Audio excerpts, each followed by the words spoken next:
มื้อนี้วันที่23 เดือน 12ในมุ่นครูบาสถาพรแล้วก็ครูบาแสงขึ้นมาอัน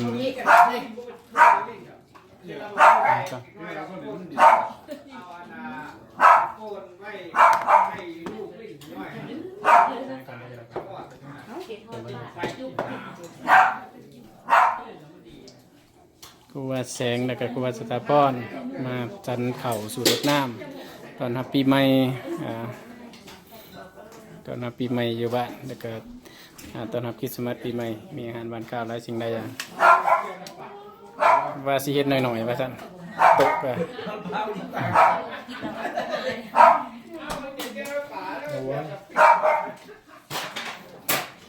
จนไปเยอะเลยไปกินอยู่ห้างไหนพวกเจ้ากินโอ้ยกินมาไปบ่ายมุก2 โมงทางนิชาจะครูทางนิชาจนไปเจเด่นอยากไปเบิ่งหนังก็ได้ไปเบิ่งหนังมาแจกเร็วคริสต์มาสให้คริสต์มาสไปกินด้วยไปสิไหนรับซองไปโอ้ให้เยี่ยมนี่เฮ็ดจังไดลูกให้จังไดเ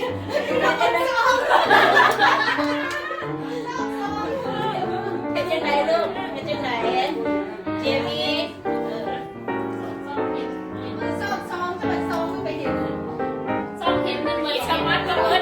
วันนี้หันเดินเองมา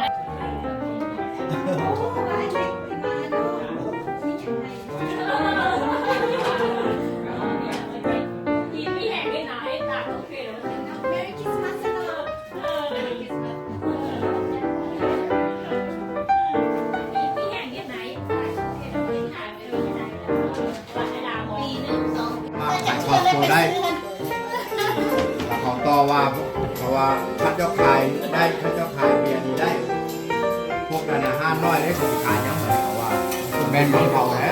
อยู่เอลิซน่าผมมีครูบาสันแดดครูบาสันแดดพากันกินข้าวซุ่มกันแบบนี้นะมีอันบวงกลางบวงตุกวงกลางกิน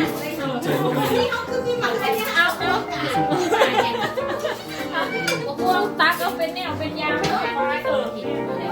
กินร้อนซ่อนกลางฝากไม่ให้ตูนั่นนะเบิงตักเอาโลดนี่อันนี้กันว่าตักเอานี่นะดูคนเดียวใครจะกินนะตักเอาเด้อใครจะกินเลยหลังจากครูบาเป็นสันแล้วแบบนี้ก็พากันมาสันต่อแต่มาขี้มีตอนนี้แหละ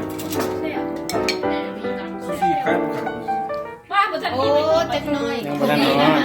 เขาบินลงมา